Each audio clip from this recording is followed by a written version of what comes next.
Good afternoon, everyone. My name is Michael, and I'm very excited to be here today, and I'm joined with such an eclectic panel. I'm joined by Victor Horta from Sevilla, Sot from Atalanta, and Mathieu from Olympique de Marseille. And we're very excited because today we're going to take a little peek under the hood of using data in their respective football organizations. So football analysis, just to set the context and the stage, football analysis has been dominated by match analysis and event data over the last 20 years. And there are, of course, developments in player recruitment. And of course, those events are usually measuring on-ball actions by players that usually happen 3% of the time. And what really has been missing over the last couple of years is the context, a new opportunity which tracking data and physical data, so understanding where all the players are at any point in time, is uncovering for the last 3 years. So with that in mind, what we're going to do today is something a bit more interactive for the audience as well. We're going to look at a chart together, just some data, and then that's going to set the premise for the questions for our panelists. So without further ado, so just to kickstart things here, we're looking at the physical trends in the top 5 leagues, right? So we could plot a lot more of them, with 75 of them being tracked, but we're looking at the top 5 leagues in Europe right now. And what we're looking at is 2 things, right? We're looking at the high-intensity volume actions that the game demands. So on average, what is the volume that a player does over a game? And on the other end, what is the top speeds that those players are achieving? So there's 2 key things to notice here for the audience today. One of them is the difference between the leagues, right? There's a clear contrast between the Premier League up top right in green, all the way down to France at the bottom left, right? But the other thing that's very interesting is the constant evolution of the demands of the game, right? So physicality is increasing, and especially Italy, light blue here, we see a big jump over the last 5 seasons in terms of how much physical demands there are. So the key question to start with is, for our panelists, is how are the clubs responding to those trends, and how has the usage of tracking and physical data become more relevant across the club over the years in your recruitment strategy? So I'm going to give it to Victor. Hi, hello all. First of all, I want in a public event, and I want to show my solidarity with my mate and friend Pablo Longoria of Marseille, with my mate and friend Javier Ribalta in Marseille, and with Marcelino and their staff, all this happening this week in football. With Matthew here, for me this is not football, and they worked all for them, making a big club like Marseille one of the references in Europe, and then I want to show my solidarity with Matthew here. Thanks. There.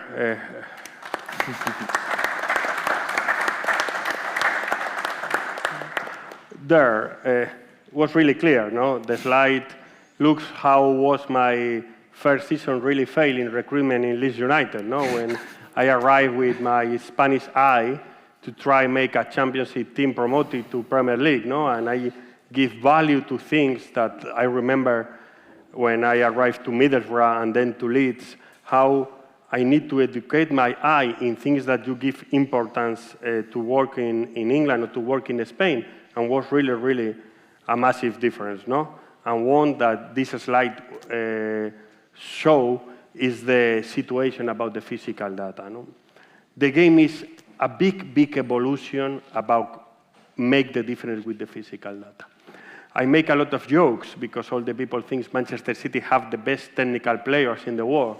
And when you review the SkillCorner data or the second spectrum data, that is the data provided for the Premier League, they are always in the top 5 in any situation about the physical side. They are the top players technically, and they have the top 5 always in the physical data. No?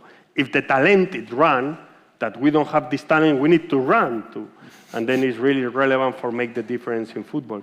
And not only for that, because obviously you can show there, Atalanta make a massive example in a really successful situation with Holland.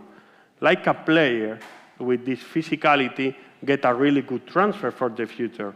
How us in a football like La Liga and in a team like Sevilla Football Club, we need to recruit for success. But in a moment, we need to recruit to sell.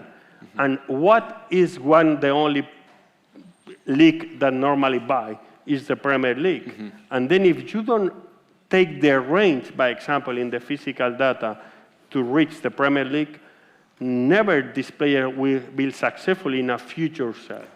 Then for me, it's not only about recruit for you and success, it's about recruit for you for create a player that can have a future result that make a sustainable club like is our policy in Sevilla Football Club. I have a lot of jokes with agents about that. No?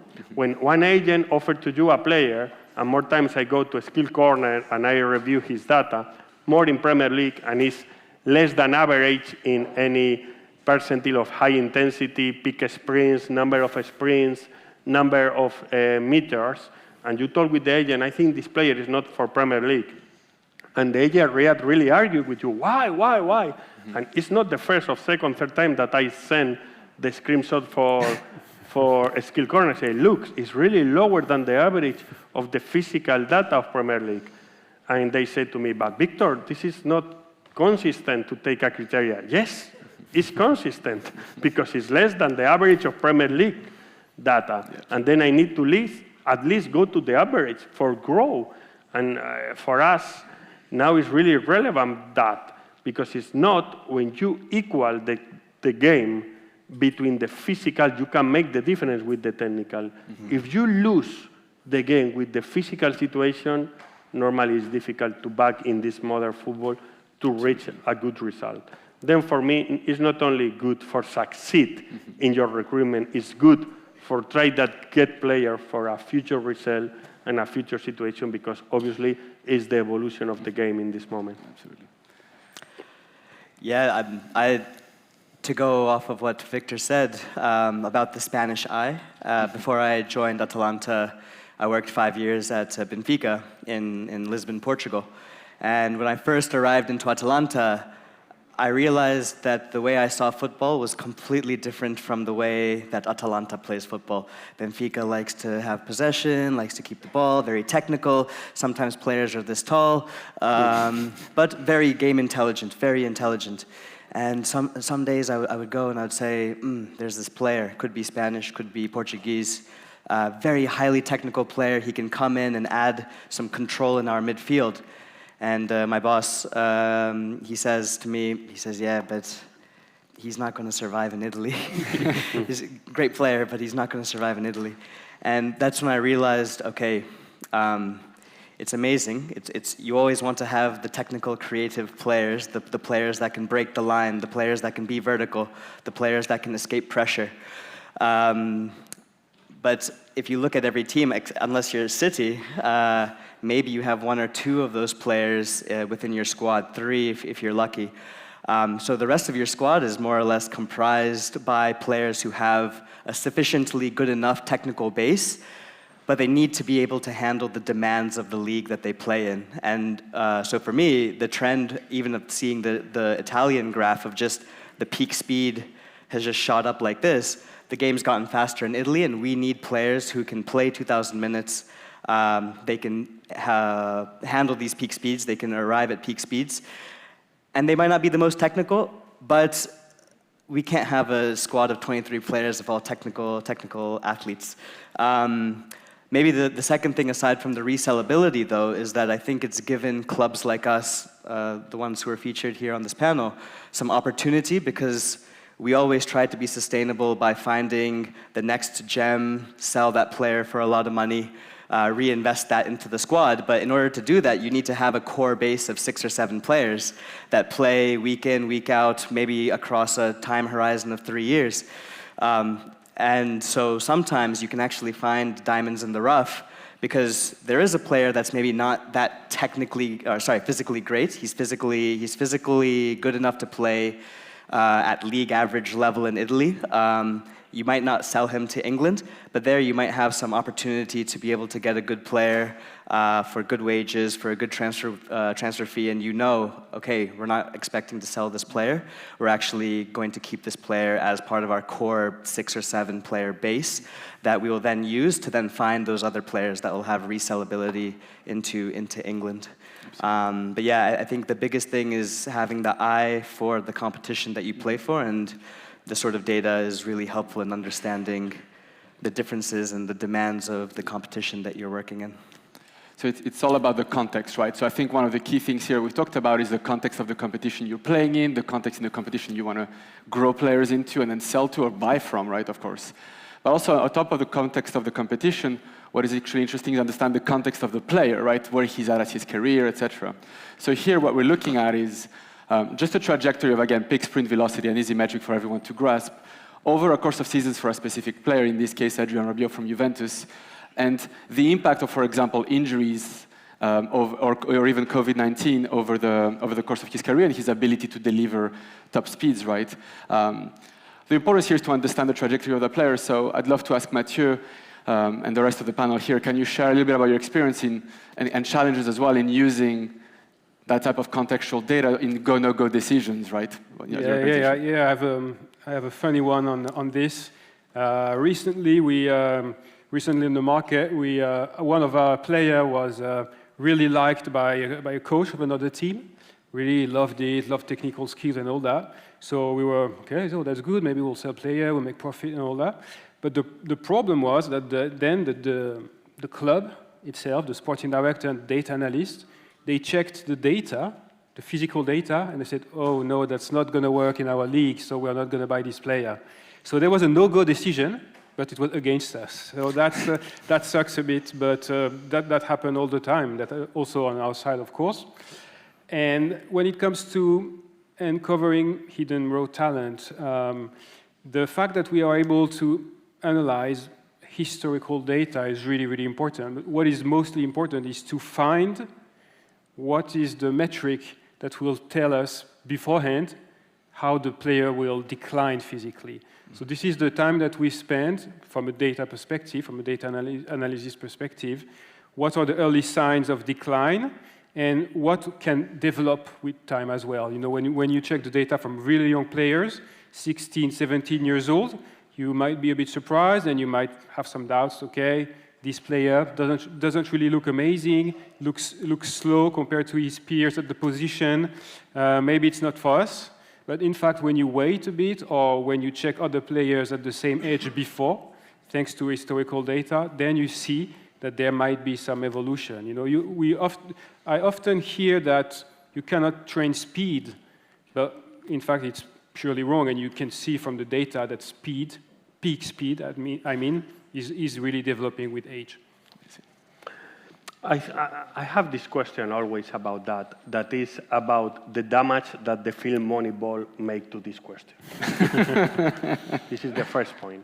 Because Moneyball create a not realistic war between the old style and the new style, okay? This is, for me, the first thing that Moneyball don't create. I'm never going to sign a player only with data, and I am never going to sign a player without review the data. But I can prove realistically that normally the players highlight for the scouts, call that the all style, normally have really good data. And more times our data department is one of the head of the data department here. I need to say that they are really good because they are. When one of the data department highlight a name of a player and we review from the human expertise eye, normally we detected that is a good player. Then the war doesn't exist. And obviously I am not really handsome like Brad Pitt. That is another big difference between the film. But back to that, for me, the war that create about the go and no-go decisions with or without data, it's a part of the mix of all. And I want to talk about the synergy of all the departments. One thing that I love of the department of Sevilla Football Club data is really integrated in the scouting and recruitment department. They are part of that. They are not in a room with the chetos, with the data of the other, looking there outside of the wall with 20 screens. No, they are part of the daily basis of the scouts. They talk with them. They are near of them. They are always together exchanging ideas and be part of the process, like a part of the decision. And I always say that is a horizontal point of view for take a decision with the scouts. Because normally at the end, the scouts take a really proper opinion about the player. And then the data gives me the vertical point of view.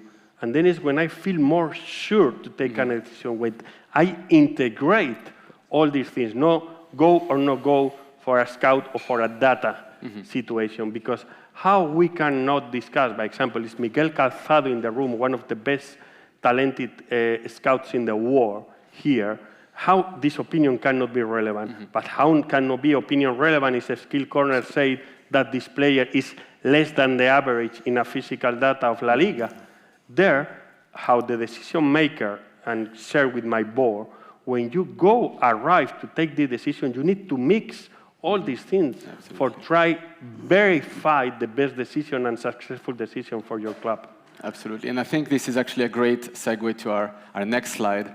The data can show you if a player is actually performing at the levels where you want, and you get validation, and it's great to hear that the scouts see reinforcement of their message. Here we're going to take a look at once you actually decided to go for a player, right? And that's part of the decision process as well. We're looking at a player here, so Rasmus Højlund over the two years from Sturm Graz to Atalanta.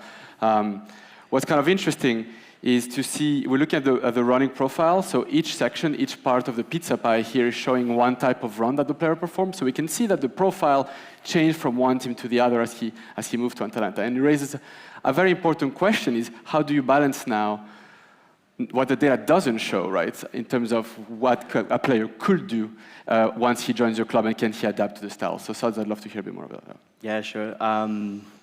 Yeah, in the case of Rasmus, I'll maybe go back even to his Copenhagen days. He didn't really have a great stint in Copenhagen. He was doing similar type of runs. I asked with Nano if we can check that as well. He was doing similar type of runs in Copenhagen, but the problem that he had was Copenhagen was a team that compressed a lot of space. So their center backs were basically in the opponent's half. They were always controlling the ball. And he had to learn how to operate in tight space with players, with defenders marking him.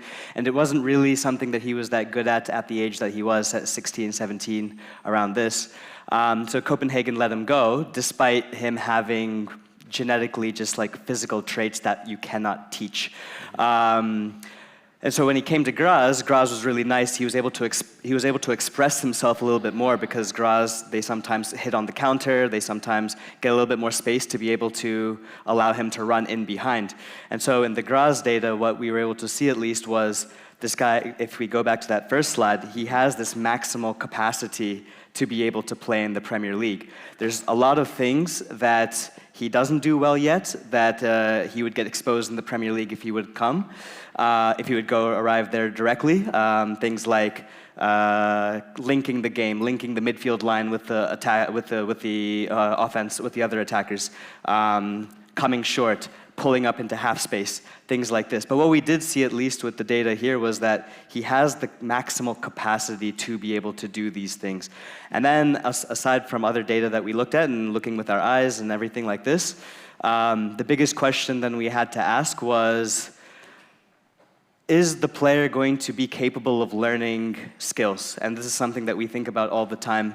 The nice thing about this sort of data, I feel, is that as the player gets older, maybe 24, 25, 26, they kind of already have their technical base. They're not going to improve their first touch by a marginal percentage between the age of 26 and 28 or 29.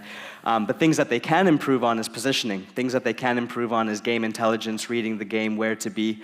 And so this was the nice thing that we saw, was that he has the maximal capacity to be able to make different types of runs. Right now in Graz, he's just making runs in behind, but he's young. If we are able to show him different sort of running patterns, different sort of movements that he can make as a player, I think we have here a player that can eventually one day play in the Premier League. And Atalanta is a very good base, because some days we dominate the game, some days we're the ones who are compressing space, and some days we're the ones who are on the back foot, constantly surviving wave after wave of pressure and trying to counterattack.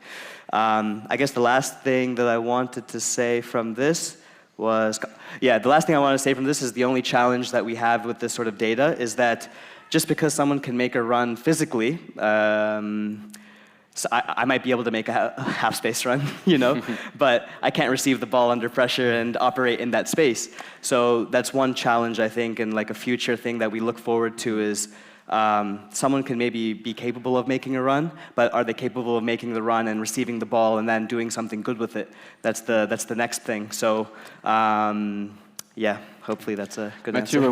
when we were looking at that data as well, you had commented around navigating the complexity between what's stylistic in the football versus what's inherent to the player. Can you tell us more a bit about how you navigate that at Marseille? Yes, so I think that's one of the biggest and one of the most difficult, but also one of the most important challenge that we have with data, is to be able to make the difference between what is stylistic to a player and what is performance. And it's really, really hard. You might think about something really simple like pass completion, pass completion percentage. That's quite obvious, and you might think that a player has a better passing ability because he has a higher passing percentage. But in fact, that is one of the most stylistic metric that you can find. So how do you then measure performance? How do you measure that a player is a good passer? Then you need to find other metrics, and you need to find metrics that will be able to show performance, but also to make sure that is true performance. So what is, then it's another question, a sub-question. Once you find something that you think is performance, then you need to prove it. And proving that this performance is what? Is that what the player is doing individually correlates well with points at the end of the season. So then you might go to a deeper level and make sure that what you're measuring in a player, running in behind, for instance, does it correlate with winning more points at the end of the season? What if all the players are running at the same time behind the defensive line? I'm not sure that you might win a lot of points if your center backs are doing that. So all those questions are really, really important, and there's a lot of traps that I've failed in, and a lot of things that you need to take into account when you want to select good players and you want to evaluate them properly. Absolutely. And I think one of those things that arises as well now, so we talked a little bit about the physical data, the context over time, the run profile, can he do it, is he doing it? I think what ends up happening is there's a lot of these decisions need to be made again, right? So here we're taking another close example of how you can profile a player now and try to describe and use those metrics, right? So here we're looking at the players that do a lot of runs in behind, so the more you're on the right, the more runs in behind you do, and the more you're at the top, the more coming short you are, right? So we're already seeing two groups of players, right? Strikers that like to get the ball into their feet, they're coming close. Others that kind of they're going to use their speed and their strength to challenge that back line. But ultimately, right, there's a lot of different data points and a lot of things that go into decision making. So I want to go back a little bit to Victor's point earlier. Can you actually tell us a little bit, you mentioned sharing a floor, for example, about the challenges and how you actually work to make sure that your organization as a whole can communicate and use those insights from sporting director to analysis? And the head coach. And the coach, of course. That for me, this is the relevant point of that. How you need to know your head coach style. How you need to know your head coach profile. How you need to know the head coach model of play. Because the director of football and the organizations, we are in service to the coach. We need to understand that, because how many times we have examples around the history of football that good players work for a coach and don't work for the other, like both of them discussed. Then for me, with the knowledge about your coach, you need to be in service on your coach to try create the leveling of the quality of the player that you want sign to try get the player that you want. By example, now our style of play in Seville is really high pressure. We're really demanding to steal balls in the opposite side. We really runs to create a lot of superiority. We play direct with a really good crosses, with a really good first touch to try play it up front. All these kind of things. All this kind of data you need in this moment of Seville Football Club recruit, like a very good coach like Jose Luis Mendilibar, you are going to try create the best player for him because he's the best player for succeed. This is, you cannot be absolutely egocentric to discover a player that you consider good but is not considered for your coach and bring to your organization. This is the big mistake. It's the classical quote of Rafa Benitez a long time ago when he say, I asked for a table, then bring me a chair. in a Valencia winter market, I think, near 20 years ago with our Uruguayan player. His name was Canovio. This example of Rafa Benitez quote is the opposite, like organization we need to demand. We need to be in the opposite side. We need to bring the best style for your coach. Obviously, determine it really clear with the coach and their staff. How is the better and how this coach, or in any case, clearly in Atalanta style that is really clear in your coach, really, really clear. For me, more easy to sign because it's like my more times with Bielsa that they have a really methodological, my example, man-to-man mark. We are uncommon of that. They are really clear how is the style to recruit for that. Then you need to have a deep knowledge about that. Give your staff the best weapon to succeed. And then for me, this is absolutely the only way to success in the recruit. Assume that the organizations, we are in service to bring the better player for our head coach. Don't know if there's anything else much to say outside of what he just said. I think, at least from the role that I have within the club, everything fails or succeeds with having a person like Victor in the club. Thankfully, in Atalanta, we have a CEO, American ownership, and director of football who all find information that comes from data and information that comes from various sources very important. But there were times maybe at Benfica where we had zero information flow. There was no one that really cared. And when no one really cares, it doesn't really matter if you're sitting on great information. No one's going to act on it, no one's going to use it, and it's imperative that if you actually want to use a modern-day decision-making approach, that you have leaders like Victor in the club to be able to have someone that's going to go to bat for you, someone that's actually going to defend your work, someone that's going to take the time. There's actually a really cool thing that happened last week. I was in a meeting with my boss and the CEO, and we were just discussing sort of the work that I'm going to do for the season. And my boss said it, I didn't say it. He said, you know, out of the things that he does, I probably understand 10% of it. But it's my job to understand the other 90%. Probably 30% of it is also bullshit. So maybe there's like 60% I need to understand. And that's true. Sometimes the numbers, sometimes we don't create good metrics. And that's probably part of the challenges, is that without communication, how are we going to create good metrics that actually reflect the style of play that the coach or the philosophy of the club is looking for? And so everything rests and dies with, I think, good communication and having a leader like Victor in your club. If you don't have that, just stick to sort of traditional approaches. Yeah, and what I've read recently is that we don't want to create the best metrics, we want to make the best decisions, in fact. So what we want to do is to have an impact, and to have an impact, something that I found useful is around data visualization, to make sure that when you present something, it doesn't look messy and it doesn't look ugly, because you want to have trust from the decision makers. And the style of your graphs, really simple, but this is really something that I've found really, really key in the way the information is flowing around the club. Absolutely. I think that's a great segue. We mentioned the right metrics and information flowing. So last but not least, I want to touch upon, just now taking one step back, just the generic trend. Like we talked about events data with all the on-ball actions. Now there's tracking, so there's physical parameters, there's tactical, there's all the video feeds from the leagues, the competitions, training, video, and sports science, etc. I'd be curious now to know how you balance that complexity as an organization as well, because when you need to make those decisions, but you get more and more data points and different topics, how do you trade off between leveraging ready-made provided metrics, like expected goals that are not committed, as opposed to investing into your own metrics, and how do we build that bridge between the language?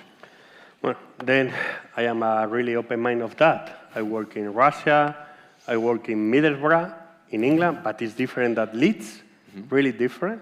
I remember one time and was with my friend Aitor Karanka, head coach of Middlesbrough, and we touched really good, left to right, and the Middlesbrough fans boo.